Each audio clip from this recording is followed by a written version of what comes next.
Speaker Wabi, and I'm a puppetry artist.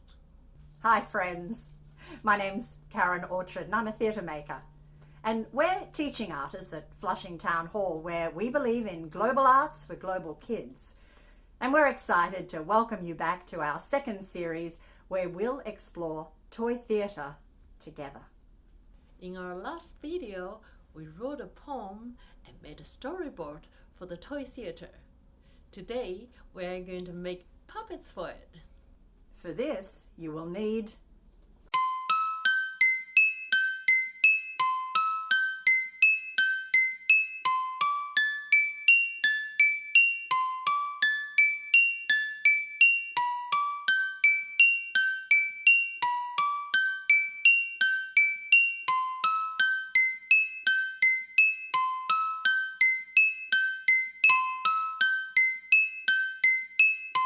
You can always draw yourself and make a puppet out of it.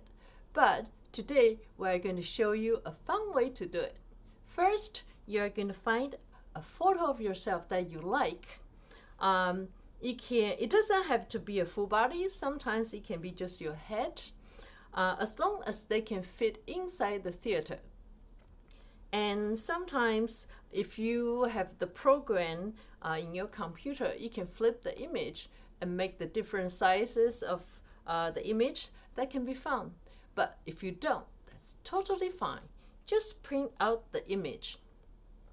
So first things, we're going to cut the image out roughly. You don't have to cut the detail, just roughly along the image. And as you can see, the regular copy paper, they are pretty thin. So it's really hard to hold it and then keep it as it is. So we're going to make it stronger by putting a layer of cardstock in the back. So you can use the cereal box, or sometimes we get this kind of junk mail postcard. They're pretty strong. So we're going to add it to the back of your image to make it stronger. So you can just use the glue stick.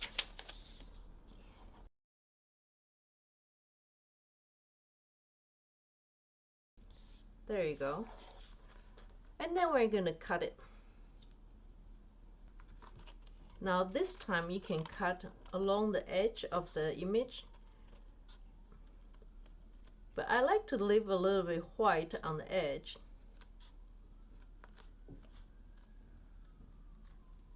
Sometimes on a different background. In this case, with some white around the image, can make the image stand out more. Now, I have a puppet of myself that is strong for me to hold it with just my hand, like that. Dun, dun, dun, dun, dun, dun, dun. not only people or animal characters can be puppets. Sometimes words or objects can also be puppets, as long as we can use sound and movement to bring them to life. In my poem, I need a clock, which is something round. You can always draw something round yourself. However, we can find many things in our life that's already a circle, and we can just simply trace it. But now the question is, how big of the circle I want. So I can bring out my toy theater. See, I'm inside already. And then we can put the circle in, see which one you like. So this one is already bigger than life, if this is me and this is a big clock, right? But in order to emphasize the time, I can choose one that is even bigger, make it out of proportion. That is more fun, isn't it? So let's use this one. So we simply trace it. I'm going to use Sharpie instead of pencil so you can see it. There you go. I have a circle for my clock. And then I can number it. So if this is the center, so I can go. So next thing, I'm going to put the needles in. It will be fun if we can see the needle move during the performance. Make it more interesting, make it like a puppet that can move. So in order to do so, I have to separate the needle from this clock. So let's measure, this is the longest.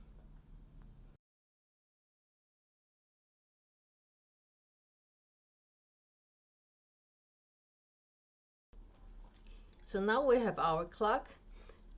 Again, because this is very thin, so find a piece of car stock so we can glue behind it.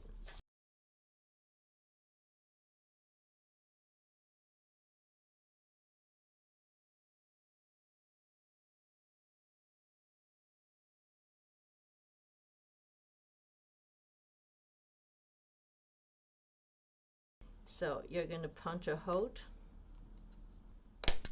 Now you have a hole right here. And hole right. And then the center, you realize your hole punch cannot go through. You can just use your scissors. Gently poke and twist it a little bit. Now you got a hole here. So take your breast fastener and go through these two needles, and then go through this hole and open up the legs in the back. Voila! See? Now you have a clock that can move. Isn't that cool? It's fun to make things bigger or smaller. That's a fun part of making puppets. So for example, I can make myself as big as this, and then it's totally fine that you don't see the rest of my body because that's in audience imagination. So now we want to even zoom in more. I need a pair of hands, something like this. I can use my own hand, but I can also draw them. So I draw one hand, and then I trace it, and I make another one. I flip over, so I make another one. And this time, I put the outline with Sharpie because the hand itself is such a simple shape. So in order to make it more clear, so I use the Sharpie to outline it. And don't forget, like all the other puppets we make, we want to make it stronger enough to hold, so I added cardstock in the back so you can hold them nicely without any problem. Now the puppets are made, we have to think about how to bring the puppets on and off the stage. You have 3 different ways of doing it. One, you can go from this side or from this side, and sometimes you can even go down from the top. So with a puppet like this, I can just hold it with my hand, go in and out. However, with a puppet like this, when it's smaller, if I bring it with my hand, what happens? First, my hand is blocking the puppet. Second, the audience will see a lot of my hand, which we should change. We can change with adding a control rod. So you can find anything like this, like sticks. You can have a straw, a chopstick, a coffee stirrer, and then we can use it as a control. So we decided the puppet's going this way since she's facing that way. So I'm going to put the control on this side. So I'm going to put it on the back. So I'm going to flip it over and put it right here, and just put a piece of tape.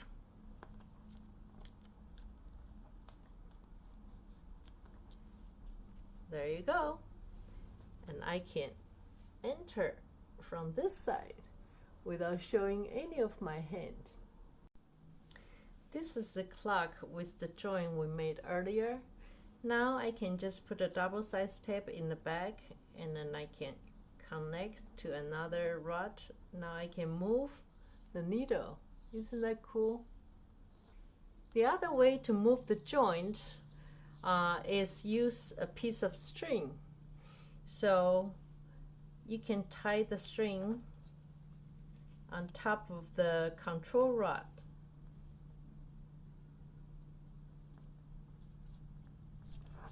And use a piece of tape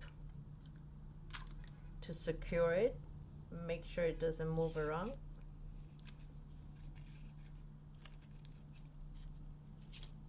See? And then you're going to move this part to the lowest point and then connect the string with that part. So I'm going to flip over, put it back.